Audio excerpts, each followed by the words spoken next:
Well, hi, Sam, and welcome to the Rebuilding My Health Radio podcast. I am excited to have you here to talk about your health success story and share your wisdom as a practitioner. Thank you, Casey. It's good to be here. Yeah, well, let's kind of get right into it. You now are a health practitioner, but your journey there started with your own health story. So kind of take us back to where it all began and when.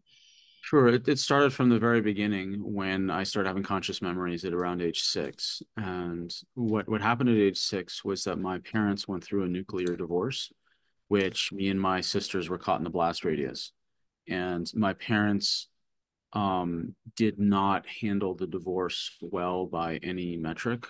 And they were openly fighting, weaponizing the kids against the other, using the kids as messengers between the other, trying to pit the child against the other parent while claiming that they weren't doing that, which was clearly patently false. So there was a lot of gaslighting and finger pointing and weaponization, and then on top of that, the grade school I went to turned out to be pretty brutal. There's a lot of, I mean, to call it bullying is really difficult for me to say because I pose this uncomfortable riddle to the audience. It's like, what is the difference between being physically bullied and physical assault? And I'll pose that to you. What is the difference between physical bullying and physical assault? Gosh, good question. Exactly. Yeah, right. So Yeah, here's the difference. yeah. Bullying, if I'm hit in the face and I'm under 18 and still in school, it's called bullying. If I'm over 18 and graduated from school, it's called assault, worthy of jail time. That's the difference. Wow. Yeah. So I received a tremendous amount of physical assault in school for over a decade, and no one did anything for me. Not my parents, not the teachers, not the principals, not my quote friends, nothing. And then sometimes it was in full view. And the amount of gaslighting I've received on that, including from members of my own family, um, is pretty disturbing. And um, the you compound that, so there wasn't any feeling of safety in the school, and there wasn't any emotional safety at home. And in fact, my parents made it very clear that I was part of the problem. So what that created was severe crippling insomnia. In fact, it stunted my growth. I'm barely 5'6", yet I have a size 10 and a half to 11 shoe, depending on the shoe maker. I have very large hands for my size, and my father is, I mean, he's shorter now given his age. He's like 5'11" or something. So I should be at least 4 to 6 inches taller than I am now because of the severe sleep deprivation and insomnia that's stretched from age 6 to 18.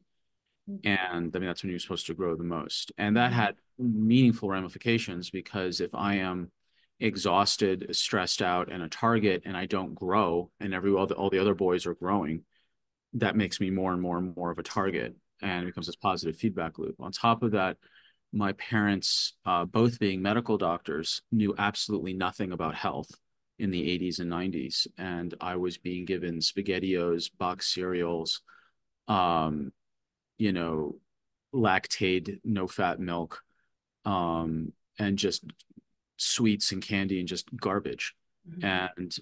and for food. And they um and then on top of that, there was I developed a sugar addiction to try to cope with everything, and also a video game addiction and screen addiction to try to cope with everything. And then I had terrible digestive problems, chronic spinal pain from injuries I sustained from the violence. And I just thought back pain was normal because I didn't know any better, because I just thought I'm just in pain all the time, and that's it is what it is. And so I had anxiety, depression, insomnia, really bad digestive problems, two addictions. I actually had a coffee habit starting at age 6 to stay awake in school. And I would lie to my teachers to say I felt sick around that 2, 3 p.m. dip. that adrenal dip, or the cortisol dip, just so I could felt sick so I can go lay down and take a nap in the office. And my parents just assumed all of my supposed problems were me seeking attention, or I was just depressed. And the answer was an SSRI deficient. The diagnosis was SSRI deficiencies. So, um, come high school, I had to make a decision that I'm either going to fix this myself or end myself. And I decided to take the route of fixing myself. And I found Dr. Jensen's Guide to Better Bowel Care, because I had terrible, terrible constipation where I couldn't poop except once every 3 to 5 days for over a decade. Wow. And my medical doctor parents and we'll call him a pediatrician, said that was normal.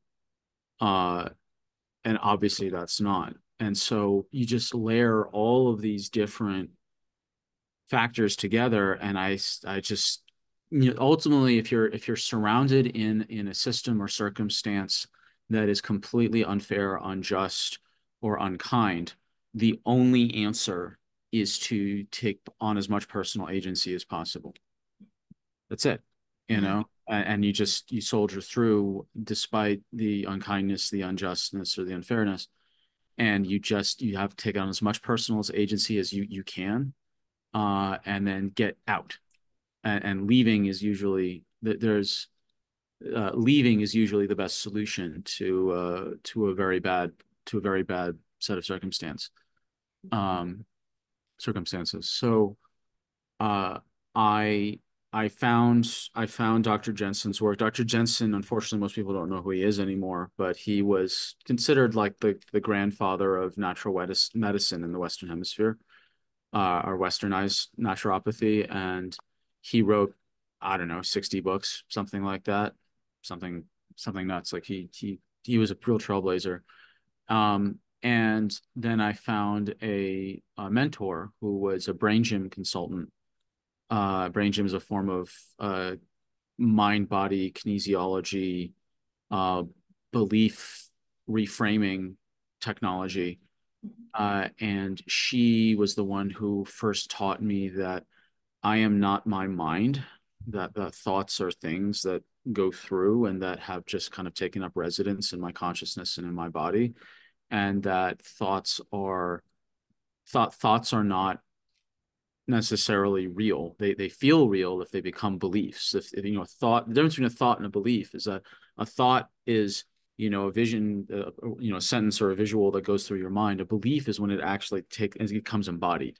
That's the difference. And I can have lots of thoughts, but I have specific beliefs that create a somatic response and and create behaviors. So the so she was the one who first showed me. I met I worked with her for about a year and a half through up until I left for college. And um then when I and so I wanted to go to college then to become a naturopath. And so I studied pre-med, or kind of a pre-med plus extra medical anthropology and philosophy and extra organic chemistry. And then I did a holistic health practitioner degree on the weekends and evenings. So I didn't party, I didn't drink, I didn't drug, I didn't date. I just focused on trying to recover my health. And now that I was away, I was on the other coast for college, completely away from my family. And I I really thrived in college. It was could start over and be my own person, make my own decisions, make my own food, and study what I wanted to study, instead of grade school and high school, where most of the time I was in a class on a subject I didn't like, earning a grade I didn't need for a teacher I didn't like.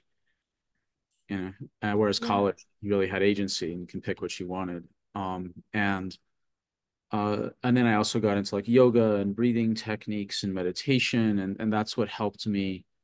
Um, that's what helped me really start, on top of learning about like Weston A. Price nutrition in college. And I ran an organic kitchen co-op in college, according to Weston A. Price.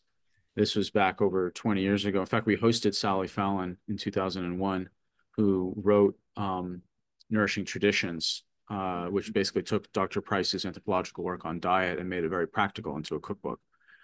Um, and uh, so in college, I really excelled and graduated with highest honors and thesis honors and got the college service award out of 1,000 or so students. And um, the it was a kind of a it was UC Santa Cruz. So it was like 10 or 12, 10 colleges, I think, at the time. So each college had its own kind of satellite um, service award or whatever. The and So from there, I I was really involved in a yoga meditation organization, which I'd since found out, or I found out rather 13 years ago, after I'd been involved with it for 10 years, was actually a cult. And that's a subject for a future comedy show. Uh, uh, lots of harsh learnings in there. But to be clear, like, I mean, I mean, as a stand-up comic, my job is to wrestle with complex topics and distill them down into pithy, relatable, succinct stanzas. And my recent comedy show, uh, called Neurospicy: Love, Life, and Comedy on the Spectrum, is about what it's like to live with Asperger's, which I only found out as of this recording that we're talking about 5 years ago. So in my late 30s, I only found out that I had Asperger's, and that explains so much of the problems I was having, and the problems that people were having with me, and then the misunderstandings I was having with other people, and the having given what happened to me growing up, I was desperate for a community that accepted me and had structure, and frankly, cult had that. Now, and as and I joke in the specials, like in my defense, I also tried CrossFit, but that was way too intense. Right. The first red flag: the CrossFit people talk more about CrossFit than the yoga cult people talk about yoga. So maybe it's a cult as well.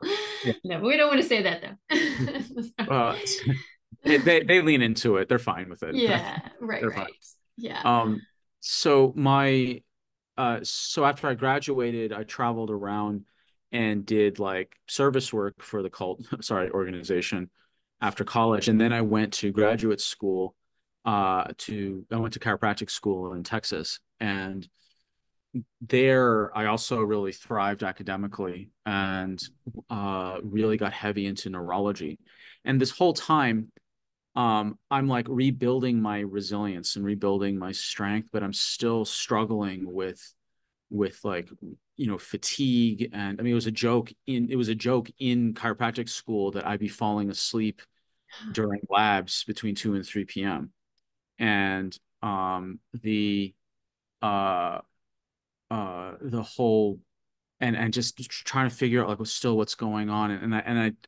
I would just latch on to whatever shiny new health object was put in front of me, because maybe this is it. Oh, well, Mhm. maybe it's goji berry juice. Maybe it's this type of exercise. Maybe it's this meditation technique. Maybe it's this type of diet. Maybe it's that type of diet. No, it's this type of diet. Maybe it's this supplement. Maybe it's this detox program. Maybe it's this sleep hygiene thing. Maybe it's mold. Maybe it's heavy metals. Maybe it's cleansing. Maybe it's nourishing. Maybe it's EMFs. Maybe it's just all I just going with all these things. I think a lot of us can relate though. Yeah. You're just like grabbing like, oh, maybe it's this or that. Yeah. And with the frustrating thing was just that the people would tell me about how they transformed. They all had, and like, oh, I found this thing and it worked. And I was like, great. And I'll try it, and it didn't work for me. And I'd be told, well, you just need to do more of it. Mhm. Or, here, buy more stuff from my MLM downline, and that may help. Or, you're dealing with a lot of unresolved belief systems, and this works. I know it works, but you're just thinking bad thoughts. So Yeah. I would get I would get spiritually gaslit by people who watch The Secret. Mm. And the people who watched The Secret were by far the most insufferable people I've ever met. And it's frankly, it's abusive what some of the things that they were doing. Like like there was no room for, are there other variables aside from beliefs that are involved? Mhm. And the people who were doing well were just so spiritually smug Mm. about it. And Yeah. it was kind of narcissistic, honestly. And I'm sure there's Mhm. people here listening who may have gotten a lot of benefit from The Secret, and that's fine. Good for you. But do keep the smugness to a minimum. That'd be great.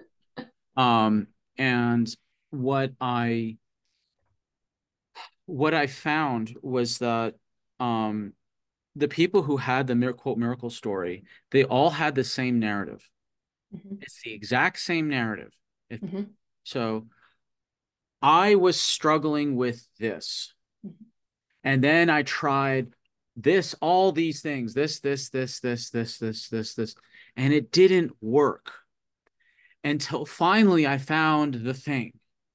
And then I learned about the thing. And then there was this super genius, neglected or shunned scientist who's a super genius, and he's the one who discovered the thing, and they don't want you to know about the thing, and they are the ones Right. who are The trying to hype. keep it a secret, and Yeah. they are trying to keep you sick and stupid. But he and his genius and his largesse has shared his secret knowledge with us, and Mhm. now we have this super convenient delivery system for the thing that is now can help you, and you can now, after all your years of struggle and strife and confusion and going into near bankruptcy, you can now share this with the world and build a business, as I'm at my MLM downline. Right, right. And like it's the same narrative, and just Yeah, insert any exactly. product into that narrative. Yeah. And what and then if it doesn't work, then they gaslight you into thinking you need to do more of it, or need to do more Mhm. of the products that, oh, by the way, we're not the original flagship thing that was so important, but oh, we just happened to create these other ancillary products that seem to be working equally as great, even though there's literally no history behind it. Right. Um, or you basically, they do what my parents did to me, which was, there's something wrong with your brain. Mhm. Uh, and or it's either those people, the secret people, or my doctor parents. They all ended up with the same strategy, which is gaslight me. Yeah. So after going through all of that, and this is still, I'm in chiropractic school, and I'm studying neurology, and I'm getting involved. I mean, I'm tutoring, I'm running nutrition club, I'm getting my diplomate in functional neurology on the weekends, and taking tons of other seminars and all the rest of it. And then I'm still struggling with health, and I graduate, and then I spend about a year teaching other chiropractors how to pass their national registration exams, flying to different states, teaching basic sciences, clinical sciences, and X-ray analysis, so they can pass their boards. And then I moved to New Zealand to open my practice, and I work with the main cluster of patients I work with out there are middle-aged women who have a combination of fibromyalgia, chronic fatigue, indigestion, hormone imbalance, high stress, and an autoimmune disease or two. Mhm. And they're in New Zealand, they're called the rubbish bin patients, because no one in the Western medicine, Mhm. or frankly in most natural medicines, wants to even work with them. Yeah. And so they find me because I understand their plight. And after a very detailed analysis of their history, of like tons of them, I realized that there are actually 10 pillars, 10 categories of health, and patterns emerge. And that the people who are struggling with chronic issues like me, and these women I was working with, some men, but mostly it was women. I mean, usually men don't say anything, they just try to tough it out and don't say anything. Women are much more proactive about their health. Um, what I realized is that the pattern was that those with a minimum 7 out of 10 pillars that were crumbling were the ones who were chronically ill. Mhm. It didn't matter which seven. It Yeah. was minimum seven would be the Yeah. ones that would show chronically ill. Yeah. And Uh, Now this explained a number of phenomenon, and I'll be happy to share what those pillars are in a minute. But just kind of the big picture is that if someone is chronically unwell and they go to and they chase a product, a protocol, or a practitioner, at most they're going to cover is 1 to 3 pillars. Like most clinicians are really good at 1 to 3 pillars and kind of meh on another three and not at all on the other four. And it doesn't matter what the combination is, but that's my observation. And so if someone has 7 pillars are crumbling and you get 1 to 3 dealt with, you're still not going to feel well. It's like sitting on 7 tacks and you remove 3. Technically, you are healthier. You are healthier. You have removed 3. That is, you are healthier, but you don't feel any better. Yeah. and and everyone's telling you that it's all in your head because you removed those 3. So what are you complaining about while you're still sitting on 4? And it also explained the magic bullet therapy stories that I was hearing from these people that were telling me I should do this thing and it didn't work. And now, but it's actually my fault because it didn't work. So if someone, we'll just pick a made up, but not really made up example. Let's say that, um, let's say that this person is trying to say, look, this magic goji berry juice you just squirt up your nose, really, like I'm all better, all my problems are gone. Now, let's say that person of their 10 pillars, on average, 9 of their pillars were at like 70 to 80% capacity, but their nutrition pillar was at 40%, and and there was a giant goji berry shaped hole in that nutrition pillar, and they just snort all the goji berry juice they can, and they're feeling amazing. And so for them, the goji berry juice was legitimately the answer in the context of their unique combination of their 10 pillars, where the nutrients in the goji juice were the actual things that they needed. Now, let's say there's me. Now, I had all 10 out of 10 pillars crumbling, surprise. Mm-hmm. And so here I come and take the goji juice, and my nutrition thing jumped from 40 to 50 or 40 to 70, but I've got 9 other pillars that are still hovering at 40. The goji juice isn't going to do anything from my subjective experience. Even though the Mm-hmm. nutrients in the goji juice are still in my system doing their thing, it has to be propped up by everything else synergistically. So now I could go back to every other magic bullet that was given to me and say like, oh, now I can actually strategically apply the correct magic bullets to the particular pillars that people are needing. So we're both right. Mm-hmm. The magic bullets do work, but they only work for the people that that's the appropriate thing for, or it would only work for the person that would need it plus the other 7 things or 9 things or 6 things in synergy Mm-hmm. at the same to actually get an effect. You can't just do it one at a Yeah. time. Right. So that framework answered so many questions and explained their enthusiasm and explained Mm-hmm. my quote failures Mm-hmm. under Yeah. one higher order framework. Right. Yeah, absolutely. Could you quickly like tick off the 10 pillars for us, kind Absolutely. of on that So framework? the 10 pillars, they all begin with the B, Okay. and it's a derivation of the chiropractic triangle of health. Originally, the triangle of health was trauma, toxins, and thoughts. And I thought that wasn't, I mean, that was developed in like 1895, which was brilliant back then. But when I was in chiropractic school, like, and I was starting to, the beginnings of this 10 pillar method were developed. It wasn't 10 at that point, it was 9. I took the physical corner of the triangle and split it into 3. So we have bowel and digestion, as so how well you poo, how well you chew, how well you absorb your nutrients.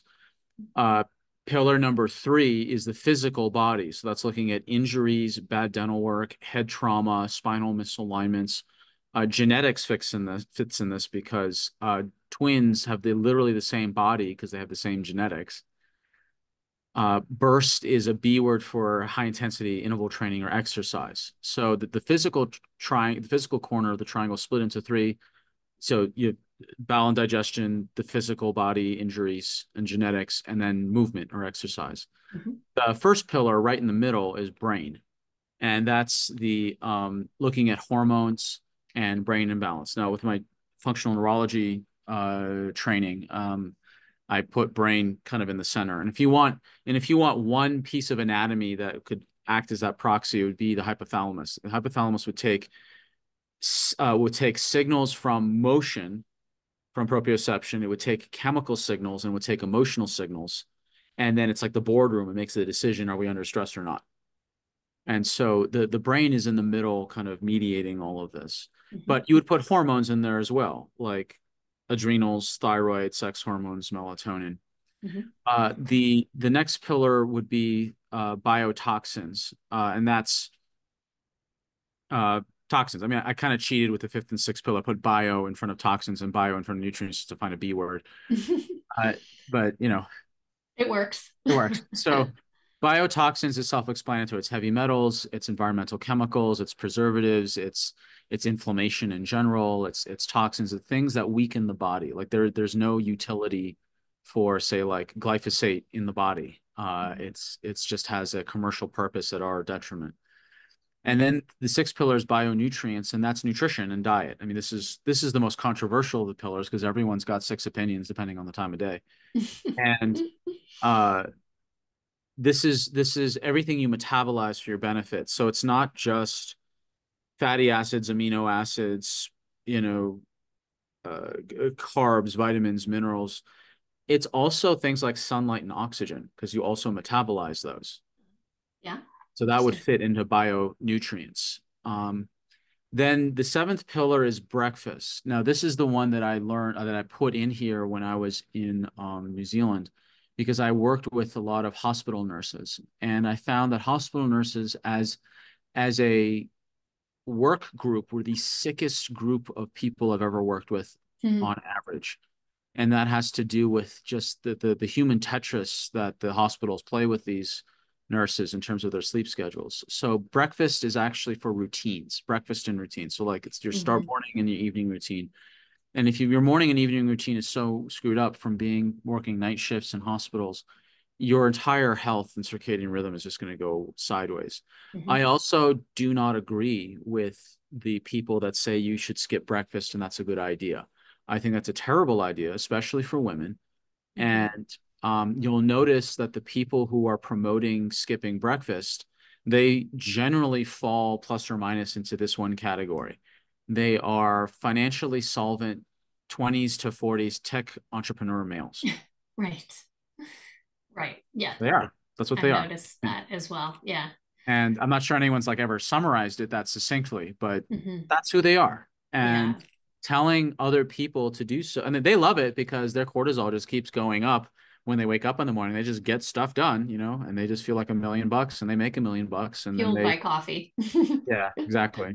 Um, and by the way, speaking of coffee, like my specialty, I mean, there's several specialties, but the one I'm really focusing on is genetics. And you can actually get genetically tested for caffeine-induced anxiety and depression.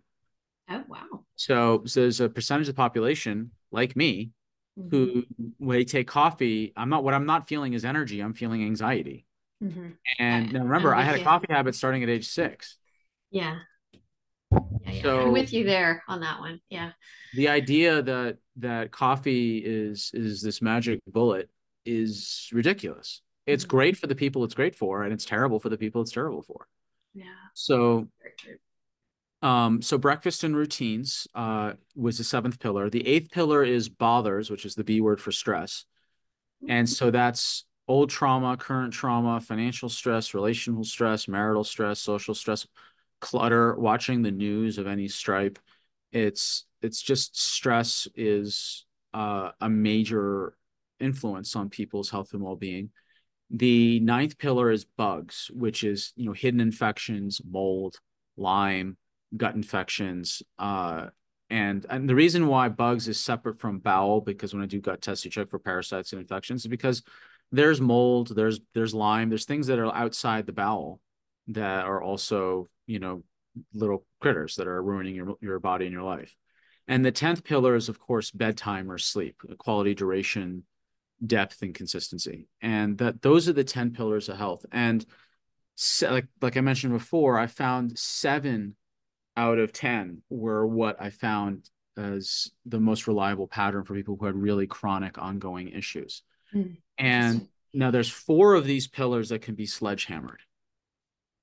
And all of them can crumble, but there's only 4 that can be like taken out. Like you can just go from 90 to 40 in one hit. Hmm. And there's only 4. And the Okay. first one is a literal sledgehammer to the physical body pillar, where Mm-hmm. it's a physical accident, violence, sports injury, horse fall. In New Zealand, what I found amongst the men was that the most common injuries was either younger, there was like a rugby injury, car accident, or physical violence between men. Hmm. For women, it was horse falls, Oh, car accidents, and violence from men. huh. Interesting. Those were the 3 ways I saw real damage happen. Yeah. Uh, the the next pillar that could be sledgehammered is the biotoxin. So these are real cases in my practice. A woman was sleeping with her windows open, and by law in New Zealand, you have to inform your neighbors if you're going to spray for spiders or spray your house. The neighbor didn't, and at night sprayed his whole house for spiders without telling his neighbors. And the sprays wafted into her bedroom, and she was horrifically ill from ever since. Wow. Another example was I had a patient who was a lawnmower for, oh no, that was a chronic buildup. Another patient, her house was, the government is legally obligated to disclose if the house was a meth house prior.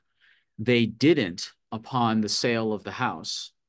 So they had a breach of duty, and this woman got horribly sick in the house, and they couldn't figure out why until they had to do their own investigation and found out. And they tried to take the government to court, but the government, being all powerful, basically played dirty tricks on her, and they won the case, even though totally patently, obviously, they had done a breach of duty. And Hmm. so Wow.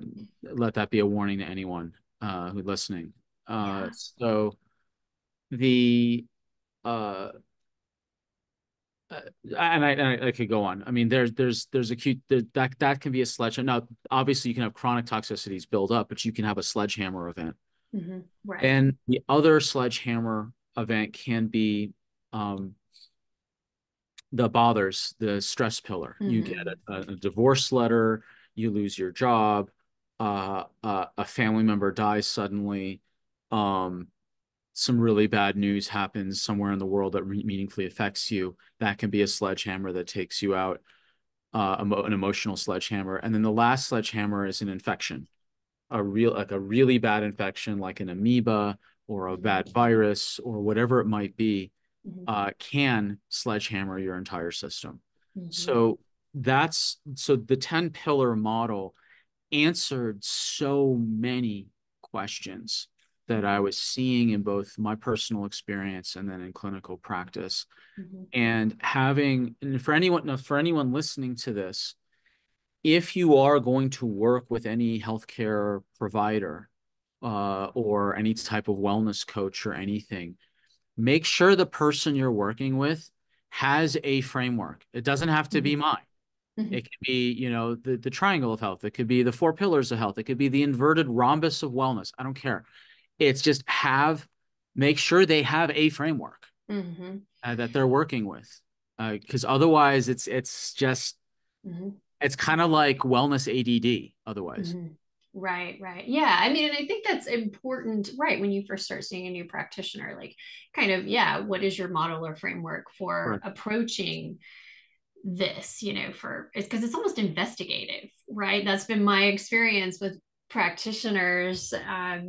is that it's an investigative approach. So you're kind of like ticking off all these, in your Oh, case, these totally. pillars. Yeah. Yeah, To 20 to go 30. through. My intake is 20 to 30 questions per pillar. So it's like two to Mhm. 300 questions Yeah. to Right. like slog Yeah. through there. Yeah, right, right. Yeah. And it's so important because if you miss one, then that is a big piece of the puzzle that you're missing for sure. Yeah. So yeah, thank you for sharing that. That was really helpful and kind of fits with my personal experience and all the interviews that I've done, really. Yeah, so Sam, I guess kind of, how did yeah, I'm first of all, I have to say I'm super impressed with the fact that while you were still in high school, you started investigating all this on your own, doing your own research, because that's pretty mature to do that at that age, and be that serious about it and be able to have the discipline to start doing some of these things. So, what did it look? How did it unfold for you personally? Like, you got over your insomnia and all that. So what did you find? And then also, I want you to talk about the genetics aspect Sure, because sure. that's important. Yeah. Well, the next major step was going into functional testing. And I Mm-hmm. really started that in earnest in 2014. I mean, I had taken plenty of seminars in chiropractic school and had done, you know, done some functional testing kind of uh, in that whole training process, but really it started in 2014. Again, with a patient of mine who was being gaslit by her endocrinologist. She had literally every sign of hypothyroidism, including a goiter. And I saw my first month I was in New Zealand, I saw a goiter. And I thought like there's goiters in New Zealand, Hmm. straight up goiters. And her quote TSH was normal, and she was told it was all in her head. And I it was one of the few times I barely kept it together and not didn't explode with anger, not at the patient, that wasn't her fault, Hmm. but just at this endocrinologist. I didn't see that. It was just I never Yeah. met the person, hope never to. Um, but I basically told her what happened to you is not right. There's more to life than TSH. Mhm. You clearly have hypothyroidism. Let me Mhm. find out if there's better labs for you available in New Zealand because I simply don't know. And that led me on to find the company in New Zealand called NutriSearch that had 7 markers for thyroid, not just TSH. And Mhm. then that began the functional testing. So then I got into stool testing and hormone testing, like adrenals and sex hormones and obviously thyroid. Then later on, I studied with Dr. Kalish for 4 years, learning mitochondria. Mhm. And then in 2016, I got really involved in genetics. And so I'm still doing functional testing. I still do mitochondria testing. I still teach mitochondrial testing, all the other tests, stool, adrenals, hormones, etc., thyroid. But I really got involved with genetics starting in 2016. And that one really turned the dial for me. So I'll Mhm. give you a couple personal examples. One was that I I was still struggling with diet, and I'd have these weird bloat. I was still having weird bloating and gas and these energy up and downs, and I didn't understand because I had a perfect organic or Portlandia diet. I knew the names of my farmers and their chickens. Like the quinoa was organic, grown by left-handed monks that harvested on the second full moon of the third year of the dragon. Whatever. It's it didn't my diet was still off. It didn't make sense, and I was eating like a Mediterranean style all organic local diet. And then I ran my genetics and I realized that I had the carb tolerance of the Inuit. I had Hmm. the second lowest carb tolerance you could have. Out of a scale of 1 to 20, I was a 2 Hmm. in terms of carb tolerance. So my diet was way better suited for paleo bordering on keto. And within 1 week of changing my diet to my genetic capacity to consume carbs, meaning in my case, way fewer carbs, Mhm. my digestive problems went away and my fatigue, my these energy crashes really leveled out. Mhm. Additionally, I found out I had the genetic vulnerability to caffeine-induced anxiety and depression.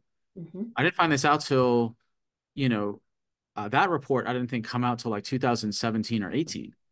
And so this whole time I was just like trying to chug, make the most bulletproof coffee ever. And for years. And it was screwing up my mood. And but because, the science said that coffee and coconut oil were these magic combination, But the reality is, the science has to be interpreted through one's genes. And that's the science is not wrong, but that's bell curve biochemistry. That's just looking at the bell curve, making a conclusion, whether it's pharmaceutical or nutraceutical, and then you extrapolate to everyone. And that's just as erroneous as saying this medication will help everyone because it falls on this part of the bell curve. But that's that bell curve, and everyone's made of thousands of different bell curves, and they're all on different points of different bell curves. So I believe in a precision, approach, not a bell curve approach. And so for me, I fell on the caffeine is bad for you corner of the bell curve. So that was a major find. The other thing that I found was that my uh I was a hyper inflamer, that genetically I'm hyper prone to inflammation. Now I was having joint pain like an 80-year-old man at that point in my late 30s, and I was not getting better, and I didn't know, and I was taking my gram of fish oil and I was doing all these things, and I was getting adjusted. I was just in pain. And then when I ran my genetics, I realized that I have a much stronger inflammatory response than the normal person. And my inflammation shows up as joint pain, insomnia, irritation, and rashes. And when I changed my approach based on my genetics, change lifestyle, change dosing of specific nutrients from nutritional levels to nutrigenomic levels, which is a different term, my pain went away, and it hadn't gone away for years. And so I'll give an example what nutrigenomic means. So nutritional dosing is, here's your gram of fish oil, and here's your omega-3s. We'll just throw them into the pile of the weight, we just throw them into the machinery, and that's great. But if you take more than 2 grams, they're not just widgets for the machinery. You actually change the machinery. You change the genetic expression of your inflammatory genes to anti-inflammatory. So that's the difference between nutritional and nutrigenomic. Nutrigenomic means enough nutrition is strong enough to change the genetic expression in totality. And that's what dropped the pain. Now, it wasn't just fish oil. There was other things that were nutrigenomically involved. But the fish oil is the easiest example for people to grasp. The other things that I learned from my genetics was that I have the gene for overeating. And then with that, some people say, oh, it's fatalist. They careen into this fatalistic nihilism that, oh, I have the gene for overeating. I just have to overeat. I just can't help it. It's my genes. Nom, nom, nom. That's no. It's that if you have the gene that makes your eating behavior is vulnerable, then you don't fight your willpower. You change your environment. So you make it impossible to cheat, because you're eventually you're not going to win against your genetic impulse. You just make it hard to fulfill the impulse. So I'm not smarter. I'm not stronger than bread, but I'm smarter than bread. I just don't have bread in the house. Yeah, exactly. Problem solved. Yeah. That's right. Huge tactic, simple thing that everyone can do. Just don't bring it into the house. The bigger tactic is control your environment, not your willpower. That's just a tactic underneath the overall strategy. Right. The no bread in the house is a tactic in the overall strategy. You control your environment, not your willpower. So the genetics tests that I run are fundamentally empowering. I do not run genes that you can't do anything practical from. Running hundreds and hundreds and hundreds of genes that ultimately tell you, well, you're going to die from this, this, and this, and this. That's not helpful. That's actually counterproductive. Yeah. What I want to focus on was, what are the top level genes that control all the drivers of all diseases. So I'm not looking for the heart disease gene, the cancer gene, the diabetes gene, the Alzheimer's gene, the stroke gene. I'm not looking for those. I'm looking for the drivers that if they get off balance, then they start to poke downstream on any of those genes. So the drivers are the genes for inflammation, because inflammation is the driver of almost all chronic diseases. Then there's the genes for scavenging free radicals in the mitochondria, because 95% of all free radicals are made in the mitochondria. Free radicals are basically the sparks that are thrown off from burning proteins, fats, and carbs in the mitochondria for energy. So your ability to mop those up is critical. Otherwise, if you have enough sparks in your electricity factory, it's going to catch on fire, and then bad things happen. Then there's your liver detox capacity genetically. is a driver for all these other things. Mm-hmm. Your ability to utilize vitamin D, not synthesize it, use it. There's a Mm-hmm. difference. So vitamin D can get into your bloodstream from sunlight, food, or supplements. And not everyone's genes are easy to get it from sunlight into the blood. So, but the getting it into the blood's half the journey. The other half is from blood into cells. And for that, you need the VDR genes or the vitamin D receptor genes to grab the vitamin D that's floating in the blood and bring it into the cell to be used. So what I also found in doing the genetics was another pattern was that the people with chronic illness, with only one exception, and that person had acute, horrible stress that would make anyone's life miserable. Mm-hmm. All of my chronically unwell patients and clients had double yellow or double red variants in their VDR1 and VDR2 genes. That's vitamin D or Vitamin D receptors, your vitamin ability D to use receptors? it, not make it, use it. Interesting. And I ran this by the chief scientist who designed the genetics test. And I said, hey, I see a pattern here. Can you talk to your other practitioners who really use a lot of your tests and also check the big database Mm-hmm. to see if the VDR variations are a pattern for chronic illness? He came back to me a couple of months later and he said, you're absolutely right. Wow, So that you is now fascinating. just to give people context, vitamin D controls 3 to 5% of your entire genome. Mm-hmm. That's 1/30th approximately to 1/20th of your entire genome is controlled just by vitamin D. And the big job of vitamin D is not just building bone, it's actually controlling inflammation and regulating the immune system. Wow, fascinating. Oh, are you there? Okay. Oh, you Now froze back. for a sec.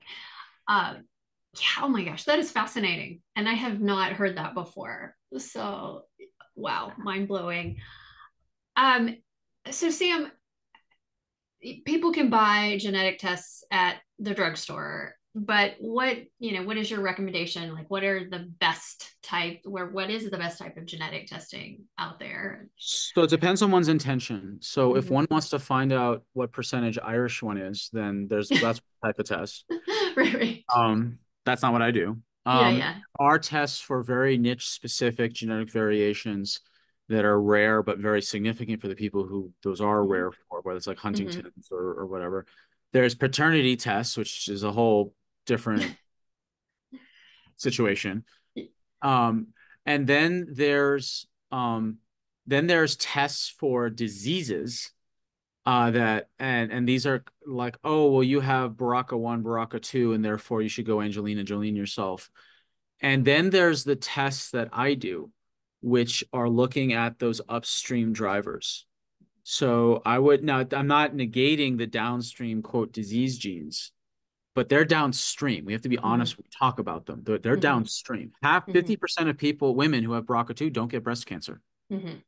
So Right. obviously there's something above it. There's some Yeah. higher order principle that's poking on the BRCA2 gene. Mm-hmm. So the type of genetic tests that I run are looking at those drivers and also looking at what's your optimal diet. Are you keto, paleo, Mediterranean, high carb, or some shade of gray in between?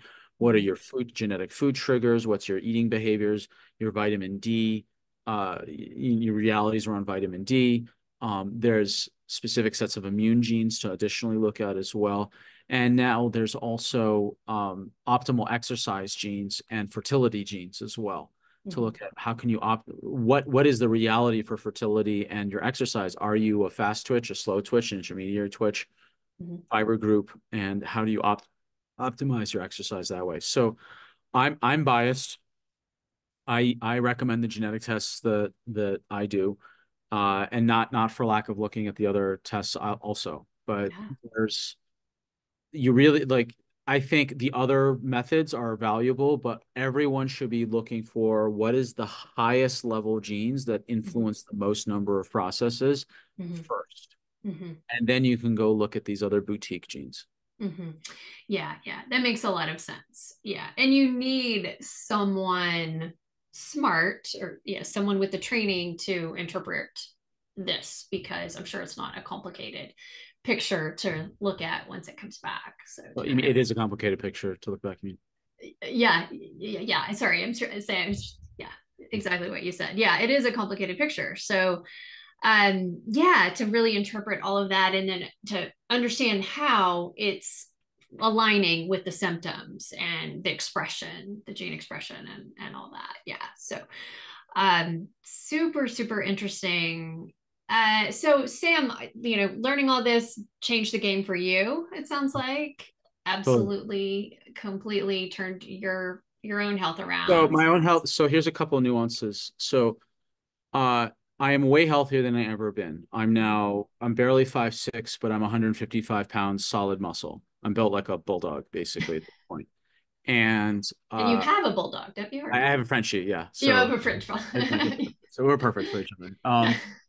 And I'm physically stronger. I have way more resilience. I understand my body way better. I'm pooping every day. I don't have that once every 3 to 5 day nonsense. I understand my diet. I know it works for me, etc. And I only found out 2 years ago that I've had Lyme disease this entire time. Ooh, wow. So that's been the latest thing I've been working to unravel Mm-hmm. is the reality of having multi-decade Lyme disease. Mm. Wow. And so I'm not the picture of health I want to be. And I have good reason for that Mm-hmm.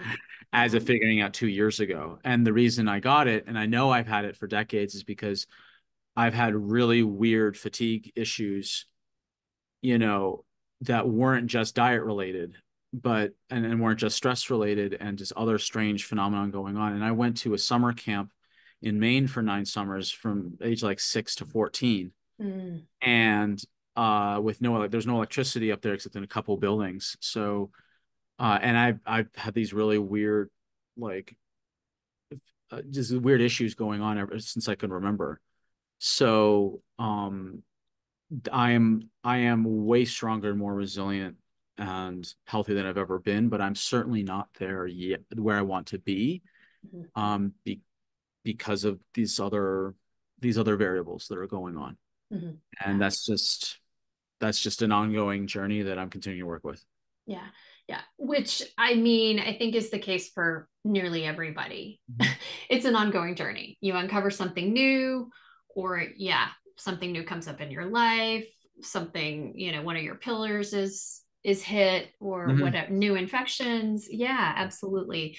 And it is a journey. It's not like you get to perfect health and you stay there for sure.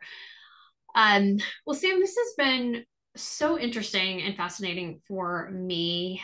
Any like advice you would give to listeners, or maybe one action that they can take to uh, start feeling better? So if people found this interesting, there's a couple options if people want to learn more about my frameworks and about the 10 pillars around lab testing, around genetics. They can go to my website, which is just drsamshay.com, drsamshay.com, and you can get onto my newsletter and click on the free ebook and mini course for genetics. I've got another ebook in the website somewhere on the 10 pillars of health. My newsletter, I release a newsletter every week, which has multiple sections on the upcoming master classes, podcasts or summits I've been on, pictures of my Frenchie Lily, super important. Um, Literally had a friend of mine say, I only open your newsletters to see pictures of Lily, right? Like, I'm not surprised. I understand. I totally understand. um, so and I have about 100 videos plus on my YouTube channel if people wanting to investigate more. And from a practice, if I'm not the person that people are wanting to invest to learn more from, then I would say find a framework and just learn that. Find a framework, whether it's the 10 pillars or someone else's, doesn't matter. Find a framework, master that framework, and just start there. Because once you have a framework, then you can contextualize all your learnings that you've ever learned, are learning, or will learn. And so they're not just these random bits of information floating around in your consciousness. Find a framework you like and really learn it. And that's going to be probably the most valuable high level thing you could do for whatever your health journey is and wherever it's taking you. Mm-hmm. Yeah, absolutely. Yeah. Great advice. Well, Sam, Yeah, we will have in the show notes where folks can find more about you, and link to your YouTube as well. And you do comedy, so um, Yeah. folks can probably find some fun Sam Shay comedy out there as well if they go looking for that. Yeah. So, all right. Well, thank you so much for being here and for sharing your personal story and all the wisdom that you have gained along the way. Thank you.